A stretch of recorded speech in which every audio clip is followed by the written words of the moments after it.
আঘাত পাল্টা প্রত্যাঘাত, তা নিয়ে মধ্যপ্রাচ্যের যুদ্ধ পরিস্থিতি। এই যুদ্ধ পরিস্থিতির পিছনে ঠিক কারণটা কি? তেলের ভান্ডার বা অফুরন্ত তেলের ভান্ডার, নাকি সুন্নি শিয়া লড়াই? কেন ইরান এই মুহূর্তে বিশ্বে কোণঠাসা হয়ে পড়ছে? কেন খামেনিকে হত্যা করা হলো? ঠিক কিভাবে সিআইএ ও মোসাদ মিলে খামেনিকে হত্যা করলো? কেন ইরানের পাশে দাঁড়াচ্ছে না গোটা মুসলিম বিশ্ব?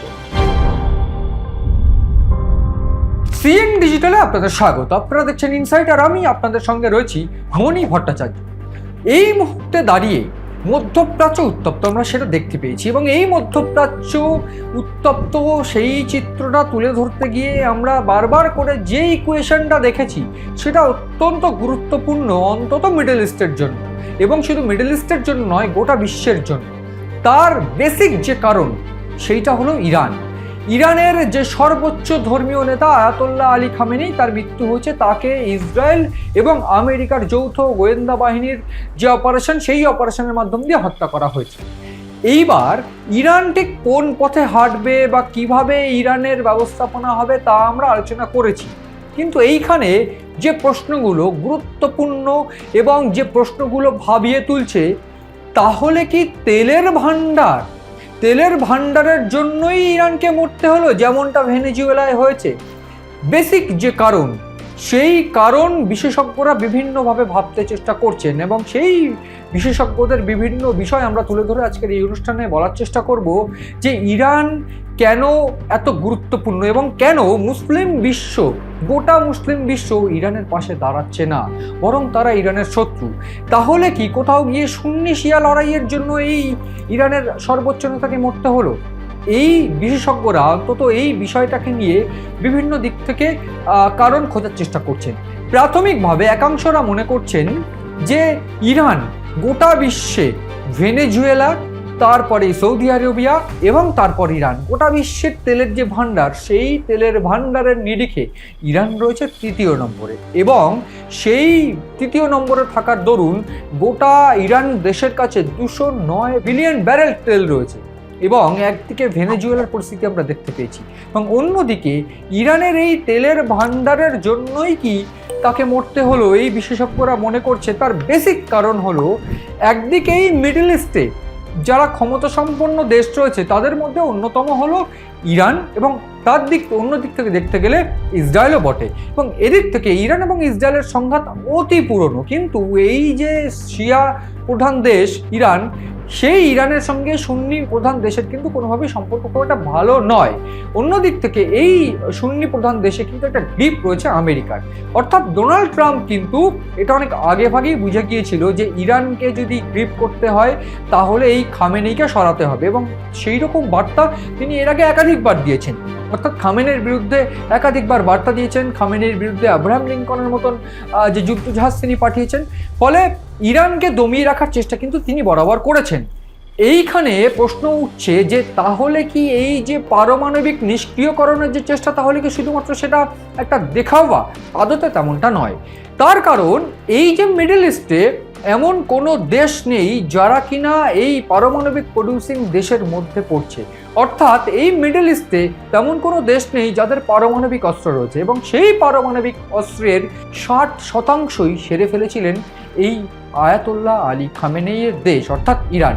এইবার চিন্তা কোথায় গিয়ে ইসরায়েল এবং সিআইএ বা মোসাদ এবং সিআইএর হচ্ছে, তার বেসিক কারণ, যদি কোনোভাবে এই মুসলিম প্রধান দেশ, শিয়া প্রধান দেশ, তারা যদি কোনোভাবে পারমাণবিক অস্ত্রের খোঁজ তারা পেয়ে যায় বা তারা তৈরি করে ফেলে, তাহলে গোটা বিশ্বের এই মিডল ইস্ট কিন্তু হাতছাড়া হয়ে যাবে। তার কারণ তারা কন্ট্রোল করবে, ইরানই কন্ট্রোল করবে। তার কারণ ইরানের কাছে পারমাণবিক অস্ত্র চলে আসার অর্থ একটা হিউজ ডেভেলপমেন্ট।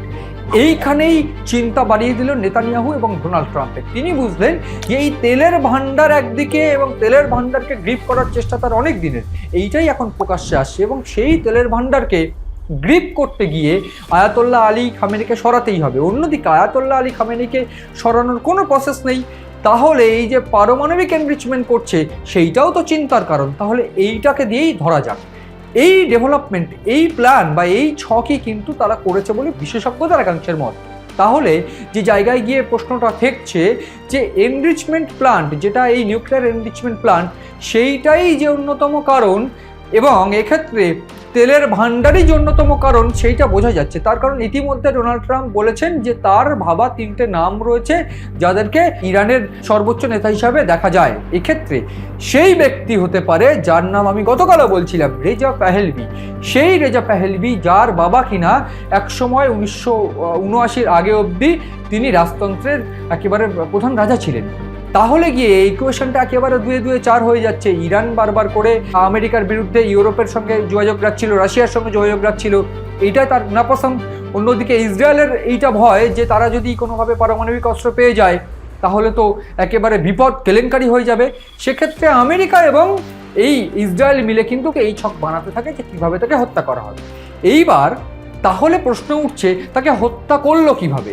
তাহলে এত বড় ডেভেলপমেন্ট, তেহরান একটা দূরত্ব যেখানে কিনা আমেরিকাকেও বর্ডার পার করে যেতে গেলে বা ইসরায়েলকেও বর্ডার পার করে যেতে গেলে সেটা একটা দূরত্ব, মানে এক গোটা দেশের মধ্যখানে তেহরান।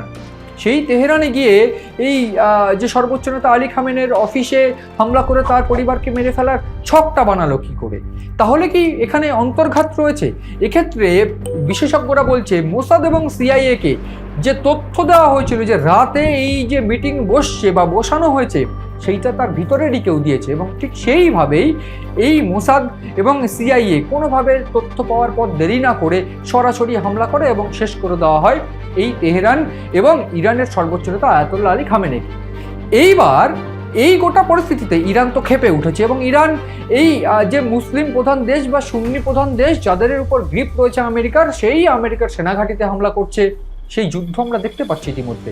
একদিক থেকে ইরান পাল্টা হামলা করছে ইসরায়েলের উপর, ইরান হামলা করছে জর্ডান, বিভিন্ন দিক থেকে ইউনাইটেড আরব এমিরেটস থেকে শুরু করে, দোহা থেকে শুরু করে, কাতার থেকে শুরু করে বিভিন্ন জায়গায় হামলা করছে।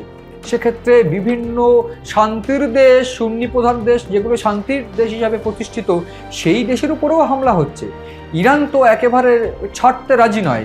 ইরান বলে বসেছে আব্রাহাম লিঙ্কনের উপর হামলা হয়েছে, অর্থাৎ যেটা যুদ্ধজাহাজ, যেটা আমেরিকার একেবারে একটা শক্তি, সেই যুদ্ধজাহাজের উপর হামলা হয়েছে বলে বসেছে ইরান। ফলে একদিক থেকে যুদ্ধ, পাল্টা যুদ্ধ, মিসাইল হামলা ইসরায়েল, ইরান এবং ইরানের সঙ্গে যে সুন্নি প্রধান দেশগুলোর হচ্ছে। এইখানে প্রশ্ন উঠছে এই মুসলিম বিশ্ব অর্থাৎ ইরান কেন অন্য মুসলিম বিশ্বের সাপোর্ট পাচ্ছে না? তাহলে কি সুন্নি শিয়া সংঘাত? একাংশ, এই বিশেষজ্ঞদের একাংশ মনে করছে যে সুন্নি ও শিয়া যে সংঘাত, সে সংঘাতের মূলেও কিন্তু এই ইসরায়েল অর্থাৎ নেতানিয়াহু, তিনি যে আস্তে আস্তে ডিক্টেটর হয়ে উঠলেন তার অন্যতম বেসিক কারণ তিনি বুঝতে পেরেছিলেন সুন্নি ও শিয়া এই দুটো সম্প্রদায়কে সংঘাতের মধ্যে ভিড়িয়ে দিলেই একমাত্র এই বিশ্বের বা এই মিডল ইস্টের কন্ট্রোল ধরে রাখা সম্ভব। ঠিক হলো তাই। রাজতন্ত্রের পতন হওয়া থেকে শুরু করে এই মোল্লাতন্ত্রের উদ্ভাবন, এই দুটোতেই কিন্তু বিভিন্নভাবে একে অপরের বিরুদ্ধে কথা বলাই কিন্তু একটা টার্গেট করে বসে। তার কারণ ইরানের রাজতন্ত্রের যে পতন হয়েছে, যেখানে একেবারে মোল্লাতন্ত্র প্রতিষ্ঠিত হয়েছে, ঠিক তার পাশাপাশি এই সুন্নি দেশগুলোতে যে রাজতন্ত্র রয়েছে, সেই রাজতন্ত্র পতনের জন্য ইরান যে বারবার করে হুমকি দিচ্ছে, যেগুলো সুন্নি প্রধান দেশ, যেগুলোতে রাজতন্ত্র রয়েছে, সেইটা বুঝতে পেরেই এইখানে একেবারে এন্ট্রি করে ইসরায়েল। ঠিক সেই কারণে বিশেষজ্ঞরা বলছেন যে কেন দাঁড়াচ্ছে না, তার অন্যতম যে কারণ সুন্নি শিয়া সংঘাত, সেটা স্পষ্ট। এইখানে বিশেষজ্ঞরা বলছেন যে এই জর্ডান থেকে শুরু করে, কাতার থেকে শুরু করে, ওমান থেকে শুরু করে এই সুন্নি প্রধান দেশগুলো, তারা কিন্তু নিজেদের এয়ার স্পেস সেইটাকে ইসরায়েলের ব্যবহারের যোগ্য করে রেখে দিয়েছে। এই পরিস্থিতিতেও ইসরায়েল সেই এয়ার স্পেস ব্যবহার করে হামলা চালাতে পারছে, যেটা ইরান সহ অন্যান্য দেশগুলোর জন্য বন্ধ। তাহলে এই কারণটাই একটা অন্য কারণ হতে পারে সুন্নি শিয়া সংঘাত।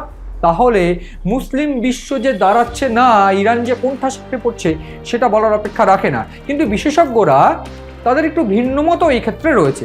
তার বেসিক কারণ আমরা দেখেছি প্যালেস্তিনীয় যে যুদ্ধ, হামাস গাজার সঙ্গে যে ইসরায়েলের যুদ্ধ, সেই যুদ্ধেও লেবাননের জঙ্গি সংগঠন হিজবুল্লাহ থেকে শুরু করে, হুতি থেকে শুরু করে, হামাস থেকে শুরু করে যে সমস্ত জঙ্গি সংগঠনগুলো গোটা বিশ্বের দাপাদাপি করছে যারা, তাদেরকে ইরান অন্য পথে বা ঘুর পথে সমর্থন করে। এই তথ্য যে কিছুটা হলেও সঠিক, তার বেসিক কারণ আমরা দেখতে পেয়েছি যখন এই ইরানের সর্বোচ্চ নেতা আয়াতুল্লাহ আলী খামেনেই মৃত্যু হয়েছে তার, তখন হিজবুল্লাহ, লেবাননের হিজবুল্লাহ, তারা ইসরায়েলের বিরুদ্ধে সরাসরি যুদ্ধ ঘোষণা করে বসে আছে। হিজবুল্লাহর যে আক্রমণ, সেই আক্রমণ করতে গিয়ে ইসরায়েলের আয়রন বিমেরও ইউজ করতে হয়েছে, সেইখানে ইসরায়েল আয়রন বিম ইউজ করে লেজার আক্রমণ দিয়ে সম্ভবত প্রথম এই বিশ্বে লেজার আক্রমণ করে তাদের যে সমস্ত মিসাইল বা ড্রোন সেগুলো আটকেছে। এই ড্রোন কিন্তু গিয়ে পড়েছে আবার আরবের উপর। ফলে এই চিত্রটাই একেবারে স্পষ্ট যে কোনোভাবেই ইরান যে জঙ্গি সংগঠনগুলোকে সাপোর্ট করছিল সেইটাও এই সুন্নি বিশ্ব বা মুসলিম বিশ্বের এই সুন্নি প্রধান দেশগুলো তারা মেনে নিতে পারেনি। অন্যদিক থেকে আমেরিকার একটা প্রভাব কিন্তু এই মুসলিম বিশ্বের উপর রয়েছে। ফলে সেদিক থেকে দেখতে গেলে এই ইরান কিন্তু কোণঠাসা হয়ে পড়েছে এই মুহূর্তে। তার বেসিক কারণ সুন্নি শিয়া লড়াই যেমন রয়েছে, তেলের ভাণ্ডারও রয়েছে। ফলে একদিক থেকে বিশেষজ্ঞদের দ্বিমত থাকলেও এইটা পরিষ্কার যে এই দুটোই যে অন্যতম কারণ যে আয়াতুল্লাহ আলী খামেনেইকে হত্যা করার, সেইখানে কোনো দ্বিমত আর কারোরই নেই। তার কারণ একদিক থেকে মোসাদ ও সিআইএ বুঝে একেবারে অন্তর্ঘাত সুযোগ নিয়ে ইরানের এই আয়াতুল্লাহ আলী খামেনের ঘনিষ্ঠদের সাহায্য নিয়ে কিভাবে তাকে হত্যা করলো সেটা পরিষ্কার। কিন্তু তেলের ভাণ্ডারই যে অন্যতম কারণ, যেটা ডোনাল্ড ট্রাম্প টার্গেট করে বসে আছে 209 বিলিয়ন ব্যারেল সেই তেল, যেটা ভেনেজুয়েলার নিজের পছন্দ মতো প্রেসিডেন্ট বসিয়ে সেখানে ব্যবসায়িক চুক্তি শুরু করে দিয়েছে তিনি। অন্যদিকে এইবার ডোনাল্ড ট্রাম্প ইরানের যে সর্বোচ্চ ক্ষমতা এই রেজা পেহেলভিকে বসিয়ে, যিনি কিনা এই মুহূর্তে যুক্তরাষ্ট্রে রয়েছেন, সেই যুক্তরাষ্ট্রের রেজা পেহেলভিকে বসিয়ে তিনি চাইছেন যে এই 209 বিলিয়ন ব্যারেলেরও কন্ট্রোল নিতে। ফলে গোটা বিশ্বের সব থেকে বেশি তেলযুক্ত যে দেশগুলো সেই দেশগুলো তার কন্ট্রোলে থাকছে, অর্থাৎ ভেনেজুয়েলা, সৌদি আরবিয়া, ইরাক এবং অন্যদিকে ইরান। ফলে এই দেশগুলোকে কন্ট্রোলে রাখার অর্থ গোটা ইকোনমি সিস্টেম সবটাই কিন্তু কন্ট্রোলে থাকছে। ফলে রাশিয়া সহ অন্যান্য যে দেশ, চীন সহ অন্যান্য যে দেশ যারা কিনা তেলের উপর নির্ভরশীল বা যারা তেল ছাড়া তারা অচল হয়ে যেতে পারে, তারাও এই মুহূর্তে কিছু করতে পারছে না। ফলে এই যে চিত্রটা, সেই চিত্রটাই প্রকাশ্যে এনে দিচ্ছে যে খামেনির মৃত্যু কেন হলো, কেন গোটা বিশ্ব, মুসলিম বিশ্ব কেন ওই ইরানের পাশে দাঁড়াচ্ছে না, এবং তার পাশাপাশি কেন কোণঠাসা হয়ে পড়ছে এই আয়াতুল্লাহ আলী খামেনির দেশ ইরান। সব মিলিয়ে এই গোটা পরিস্থিতি কোন দিকে গড়ায় সেদিকে নজর রয়েছে আমাদের। নজর রাখুন আপনারাও সিএন ডিজিটালে ও আপনাদের পছন্দের অনুষ্ঠান ইনসাইটে।